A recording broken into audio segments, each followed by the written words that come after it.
Assalamualaikum warahmatullahi wabarakatuh. Perkenalkan, nama saya Muhammad Gibran. NIM saya 667 024 0152. Saya dari kelas A ingin mempresentasikan tentang pemberantasan korupsi di Indonesia yang tidak berkelanjutan serta strategi anti korupsi yang efektif dan berkeadilan sosial. Jadi kita mulai dari latar belakang dulu. Korupsi itu telah menjadi persoalan kronis ya yang terjadi di Indonesia, yang menggerogoti struktur pemerintahan Indonesia sejak lama, sejak masa prakemerdekaan hingga era sekarang kontemporer. Meskipun berbagai upaya pemberantasan telah dilakukan, dari pembentukan lembaga anti korupsi hingga revisi regulasi, hasil yang dicapai seringkali tidak berkelanjutan dan cenderung fluktuatif. Seperti Komisi Pemberantasan Korupsi, praktik penyalahgunaan kekuasaan dan kebocoran anggaran publik tetap berlangsung di berbagai sektor dan tingkatan. Fenomena ini menunjukkan bahwa pemberantasan korupsi bukanlah persoalan yang sederhana, melainkan yang bisa diselesaikan dengan pendekatan hukum semata. Ia juga menyangkut persoalan struktural, sosial, politik, dan budaya yang sudah mengakar dalam sistem pemerintahan. Karena itu penting untuk memahami mengapa upaya pemberantasan korupsi di Indonesia seringkali tidak berjalan sebagaimana mestinya atau tidak berjalan efektif secara kelembagaan, tetapi juga berkeadilan sosial sesuai konteks masyarakat Indonesia. Adapun juga di sini rumusan masalah seperti mengapa pemberantasan korupsi di Indonesia tidak berkelanjutan dan bagaimana strategi dari anti korupsi yang efektif dan berkeadilan sosial dapat diterapkan. Di sini kita ada tinjauan pustaka, teori dan pendekatan yang digunakan. Ada institusionalisme dari North 1990, lemahnya aturan formal dan kuatnya dari budaya patronase.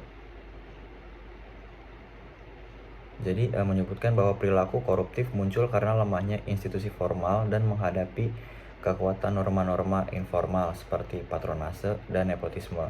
Meskipun undang-undang dan lembaga anti korupsi sudah terbentuk, praktik di lapangan seringkali tetap dipengaruhi oleh budaya patrimonial yang menempatkan loyalitas pribadi di atas aturan hukum.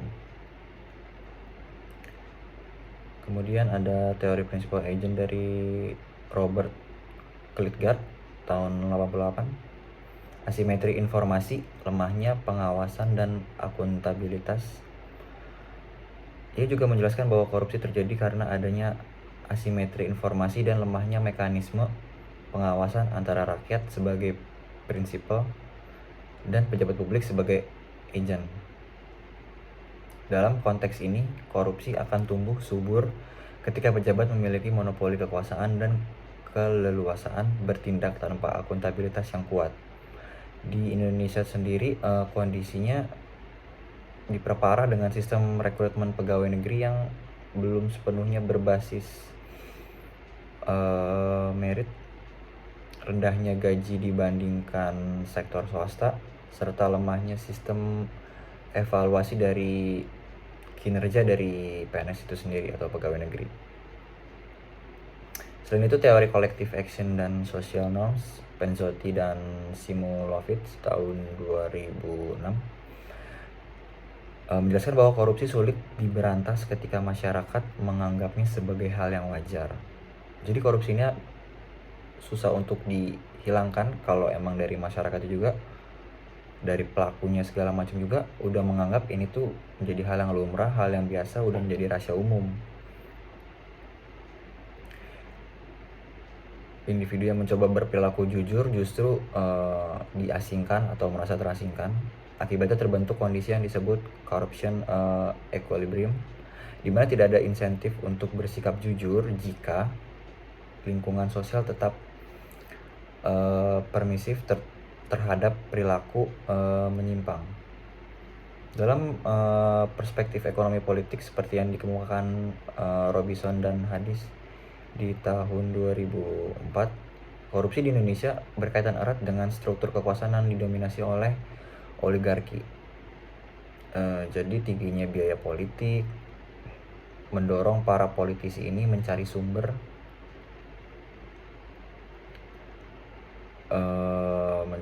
dana dari mekanisme informal dan transaksional.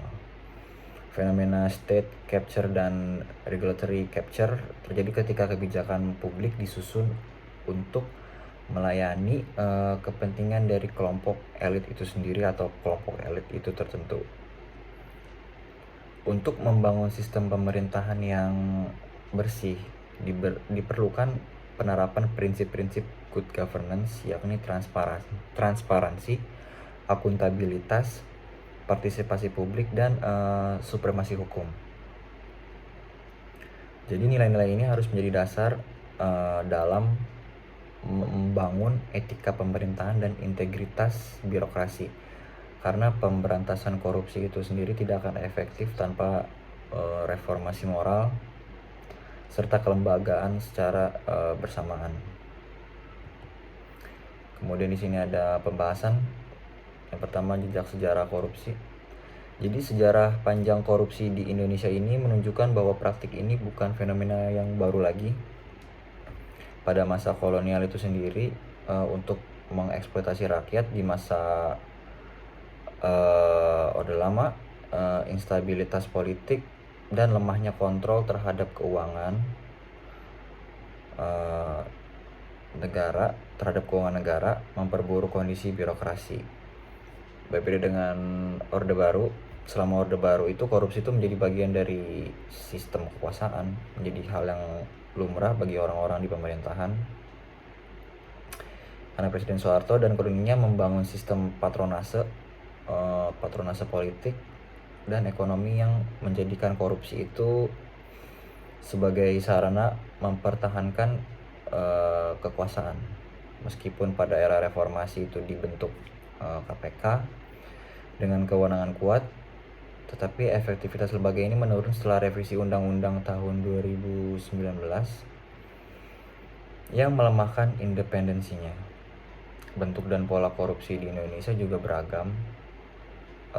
Berdasarkan data KPK periode 2004 sampai dengan 2023, terdapat lebih dari 1.300 kasus korupsi dengan dominasi pelaku dari kalangan kepala daerah, anggota legislatif, dan pejabat birokrasi. Selain itu, korupsi juga terjadi dalam pelayanan publik seperti suap di sektor perizinan dan kesehatan, serta kasus-kasus besar seperti korupsi IKTP, penyelewengan dana bansos COVID-19, serta suap perizinan tambang, menggambarkan bagaimana praktik korupsi melibatkan kolusi antara aktor politik, birokrat, dan pihak swasta. Terdapat sejumlah faktor juga yang menjelaskan atau menggambarkan mengapa pemberantasan korupsi yang sering gagal. Mengapa sih pemberantasan korupsi ini sering gagal? Yang pertama, ada pun juga tingginya biaya politik. Cost of politics membuat politisi cenderung mencari kompensasi keuangan setelah terpilih. Jadi mereka ingin uangnya kembali. Kedua, sistem ekonomi yang oligarkis menciptakan ketimpangan akses terhadap sumber daya